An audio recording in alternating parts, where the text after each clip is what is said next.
Welcome back, everybody. Hopefully you guys are having an awesome day and having an awesome weekend.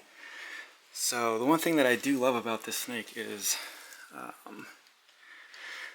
I can just open up the glass on her enclosure, and for whatever reason she knows that it's open. And it takes her a little bit of time to come out from the way back to figure out what's going on, but she does realize the cage is open and she comes out all the time. So I do sometimes let her free roam a little bit. So this is Pop-Tart, and she definitely knows where I don't like her to go. So I hate when she goes behind the cage, and I hate when she goes in the ARS cage or rack, because once she starts weaving herself through here, it's very difficult to get her out. And she's going exactly probably where I don't want her to go. So she is sweet, she is kind, she is very, very sociable. And some of you guys have asked me, how did she become that way? And I don't know, maybe anacondas are not as ferocious, or the man eaters that people claim them to be. Or I put a lot of time into her. I put, when she was a baby, I've done it with Mountain Dew as well, my other great anaconda. When when I first got them, I spent every day holding them.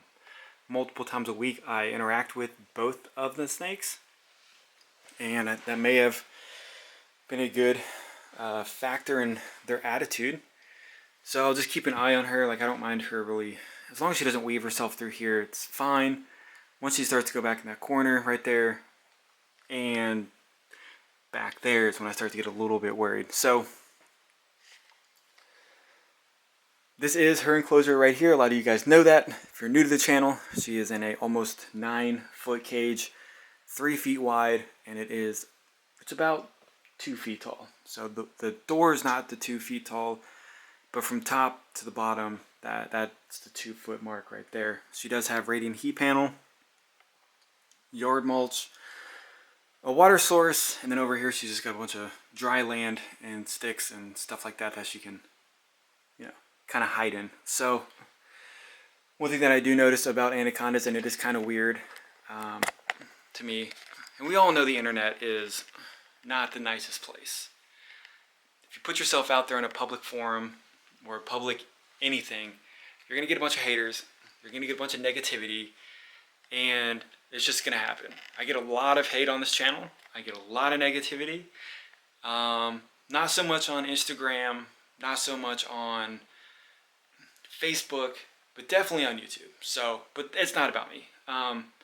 So I understand people not liking the posts and stuff on social media. So I don't see this side on the retics or on the Burmese or on the African rocks or anything like that. And we all know that those are, the big snakes, and the anaconda as well. So what I've seen on the internet over the last couple of days is somebody puts a picture of an anaconda, because nobody does this with any of the other big snakes. And don't mind me, I'm just kind of looking around, keeping my eye on Pop-Tart to make sure she is behaving and not misbehaving. So somebody will post a picture of an anaconda, and immediately in the comments, it's not, that's a cool snake, that's a really pretty snake, nothing like that. I mean, there's a little bit, but the majority of the people are like instantly, what's the enclosure? How is she kept? In reality, those people don't care about the enclosure. They don't want to see the real enclosure, possibly. But what they're getting at is they want to judge you on how you're keeping your anaconda. Again, most people on the internet think you have to have a 20 by 20 or a 30 by 30 room for an anaconda. You just don't. Anacondas are kept just like berms. They might weigh a little bit more than a berm. It just depends. I've seen fat berms. So it all depends on how you take care of them. But it's instantly, what's the enclosure like, for that gratification of judging that person and just ripping on them for having an anaconda. And it's not up to that person's standards when that person has never ever seen an anaconda in person or owned an anaconda.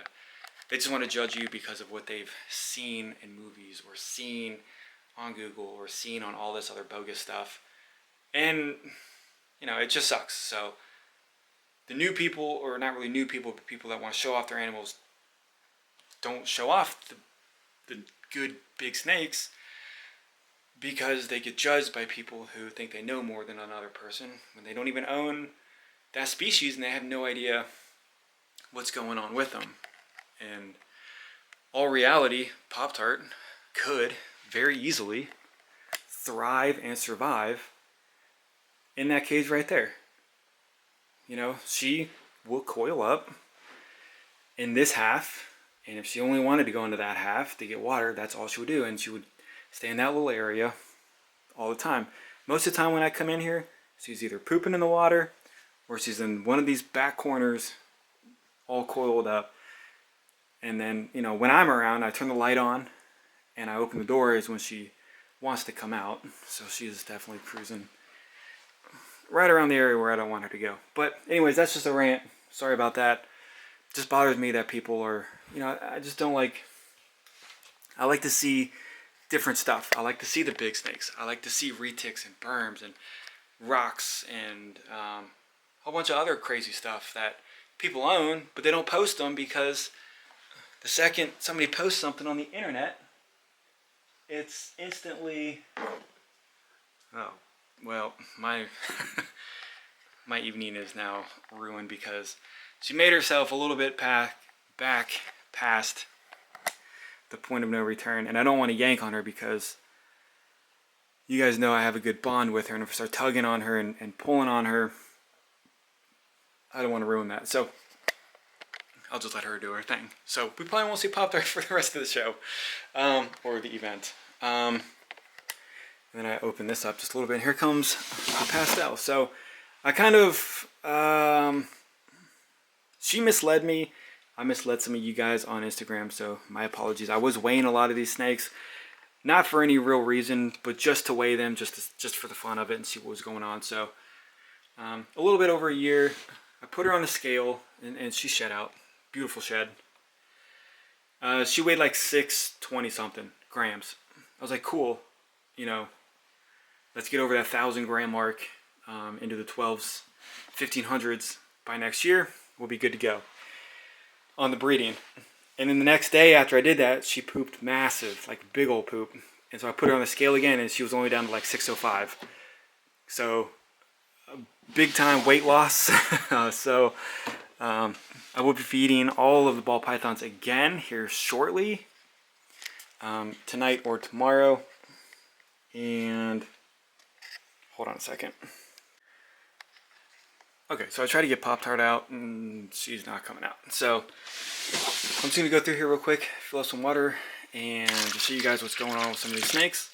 Some of them are going into shed. Mountain Dew, the other Anaconda should be coming out of shed anytime.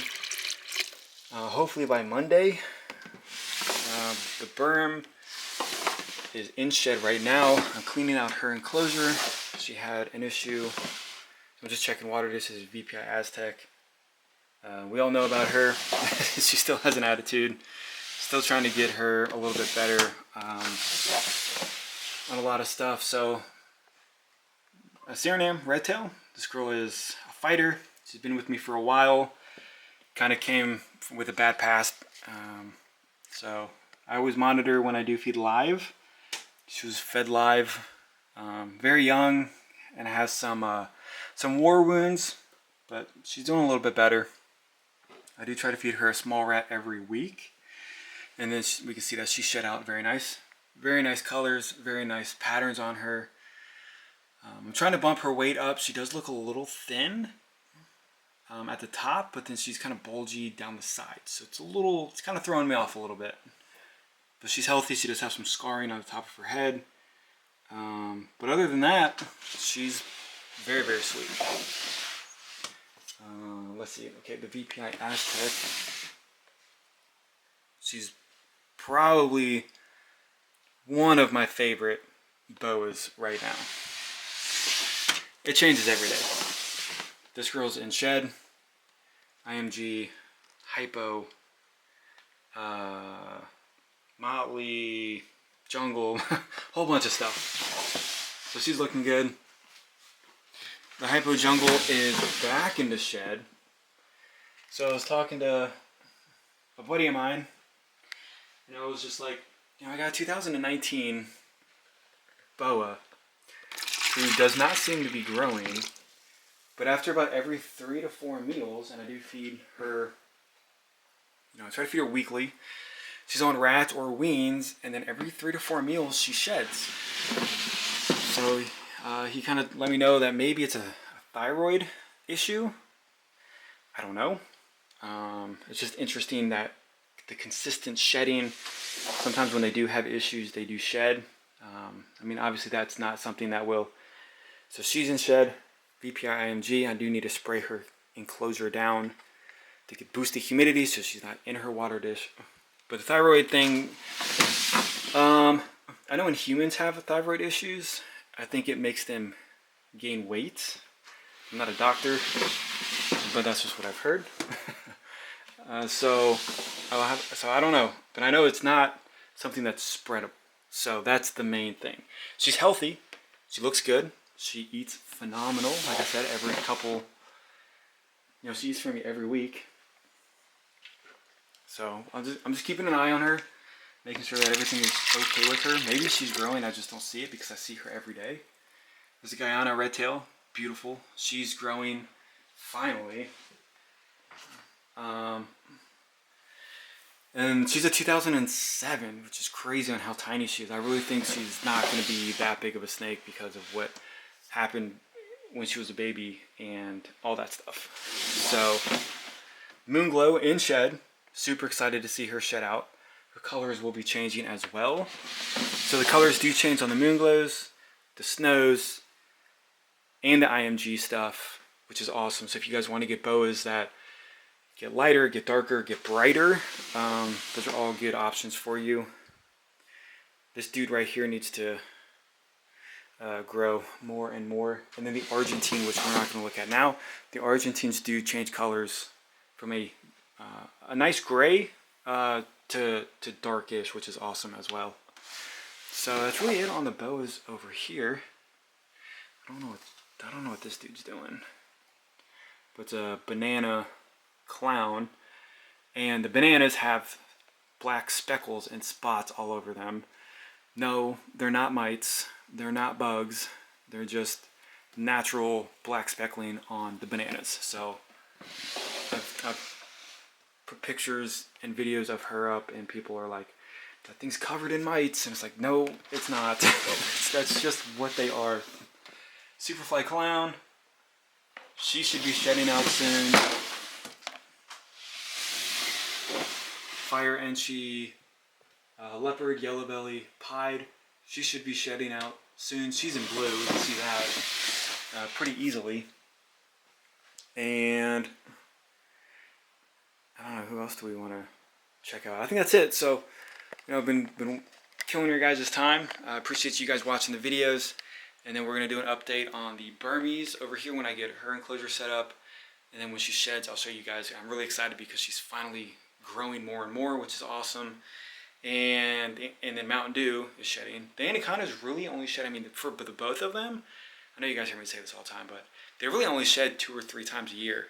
Now, if I would feed them consistently huge meals, they would shed a lot more. But I'm trying to grow them conservatively, I think that's the word, at a good pace.